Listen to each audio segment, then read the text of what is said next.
सब चलने वाले जंतु तुम्हारा आहार होंगे। जैसा तुमको हरे हरे छोटे पेड़ दिए थे, जहाँ से रामपाल जी ने दिखाया था प्रथम अध्याय से, उनकी बात हो रही है कि जैसा कि तुमको हरे हरे छोटे पेड़ दिए थे, वैसा ही अब सब कुछ देता हूँ। पर मांस को प्राण समेत अर्थात लघु समेत तुम न खाना, और एक एक पुरुष का खतना हो। तुम अपनी अपनी खलड़ी का खतना करा लेना। जो वाचा मेरे और तुम्हारे बीच है, उसका यही चिन्ह होगा। तो यहाँ पर साफ साफ लिखा है कि रामपाल जी को अपना खतना करा लेना चाहिए। अगर नमस्कार दोस्तों, नई वीडियो के साथ हाजिर हूँ।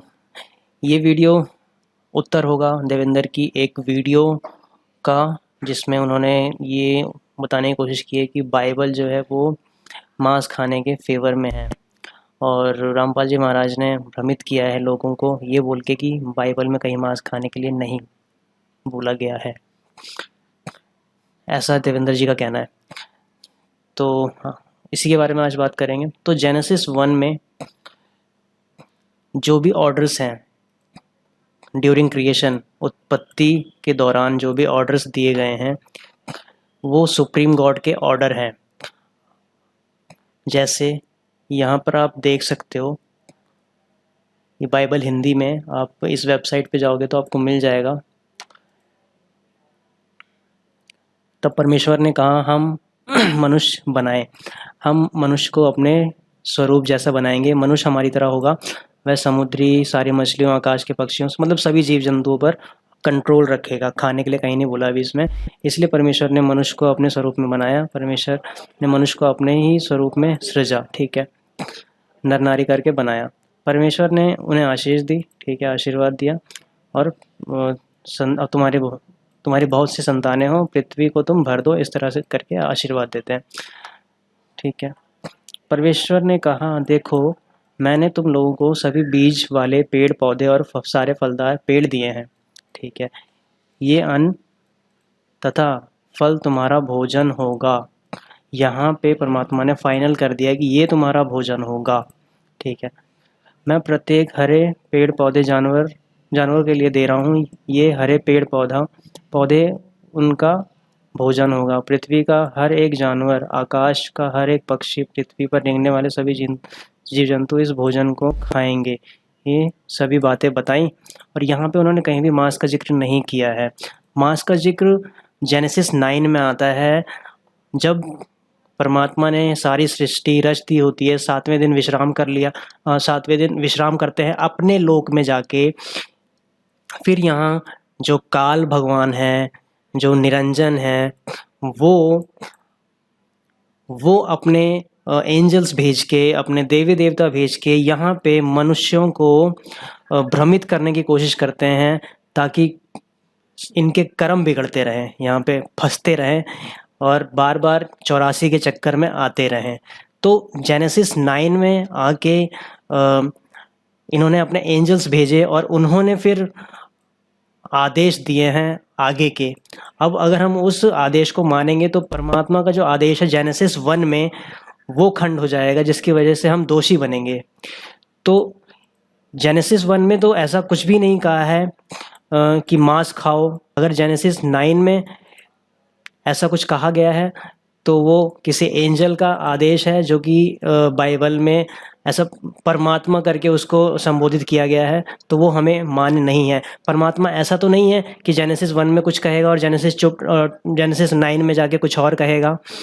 उसका जो भी फैसला होगा वो एक बार में फाइनल होगा। वो गलती तो नहीं कर सकता परमात्मा। तो जो जेनेसिस 1 में खाने के लिए जो बात कही गई है वो परमात्मा द्वारा बताई गई है, सुप्रीम लॉर्ड द्वारा बताई गई है। और जो जेनेसिस 9 में इसके बाद जहाँ भी कहीं भी मांस खाने के लिए आता है, वो सुप्रीम लॉर्ड का आदेश नहीं है, उसको नहीं मानना है। हमारे गुरुजी ने ये चीज़ बहुत बार बताई है। अब इससे आगे जो भी पवित्र बाइबल में यदि कहीं पर कोई मांस खाने का आदेश है तो पूर्ण परमात्मा का नहीं है, वो किसी अन्य देवता का, फरिश्ते का, पितर का या भूत का आदेश है। तो वो आदेश मान कर यदि किसी ने गलती कर दी तो परमात्मा का विधान खंडित हो गया। जैसे एक व्यक्ति का एक दरोगा जी थानेदार मित्र था, और उस व्यक्ति ने एक दिन अपने दरोगा मित्र से कहा कि मेरा एक पड़ोसी मुझसे बहुत लड़ाई झगड़ा रखता है, मुझे बहुत परेशान रखता है, उसका कुछ प्रबंध करो। एसएचओ ने कहा कि जा उसका मार लठ और मैं आप देख लूँगा। आदेश पाक है अपने मित्र एसएचओ अधिकारी का। उस व्यक्ति ने आकर अपने पड़ोसी अपने शत्रु का लठ मार दिया। लठ लगने से, उसकी लाठी लगने से उसकी मृत्यु होगी। अब वही एसएचओ जो उसका मित्र था उसको पकड़ के लाया और जेल में डाल दिया, उसको सजाए मौत हुई। अपने आत्माओं, वो राजा का विधान है, कोई किसी की हत्या करेगा उसको मृत्यु दंड मिलेगा। और उस व्यक्ति ने अपने एक मित्र अधिकारी की आज्ञा का पालन कर लिया, जिससे राजा का विधान टूट गया। विधान टूटने से उसको सजा मिली। इसी प्रकार इस पवित्र बाइबल में आगे यदि कहीं लिखा है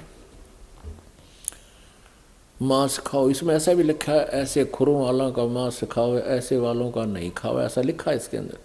लेकिन वो परमात्मा का विधान नहीं, वो किसी फरिश्ते का यानी किसी देवता का आदेश है, अन्य देवता का, वो मान्य नहीं है। उसके मानने से हम अपराधी हो जाएंगे, परमात्मा सजा। मांस खाने का आदेश आया है, लेकिन अगर आया है तो वो सुप्रीम लॉर्ड का आदेश नहीं है। हमारे गुरुजी ने पहले ही ये चीज़ क्लेरिफाई कर दी थी अपने वीडियो में। देवेंद्र जैसे बेवकूफ़ों के लिए क्या ही कहें अब इनके लिए, तो ये पूरी वीडियो पूरी इन्फॉर्मेशन तो लेते नहीं हैं, और फिर बाद में हमारे गुरुजी का कोई एक स्टेटमेंट लेके लोगों को मिसगाइड करने के लिए उस स्टेटमेंट का इस्तेमाल करते हैं। तो ऐसे लोगों से तो परमात्मा ही बचाएं। हाँ, तो भाई ने खतने की बात की, तो भाई खतने का आदेश ना एक किसी फरिश्ते का है, परमात्मा का नहीं है आदेश। ठीक, देवता की पूजा आप करते हो, फरिश्तों की पूजा आप करते हो, तो भाई हम तो सुप्रीम लॉर्ड की पूजा करते हैं, हम तो सुप्रीम लॉर्ड का ही आदेश मानेंगे। तो खतने का आदेश तो एंजल्स ने दिया है। ब्रह्मा विष्णु महेश ये देवी देवता ही हैं, ये एंजल्स ही हैं। जो फरिश्ते की पूजा करता है वही फरिश्ते की बात भी माने, तो खतना आप ही करा लो। इस वीडियो को देखने के लिए अपना समय दिया, धन्यवाद।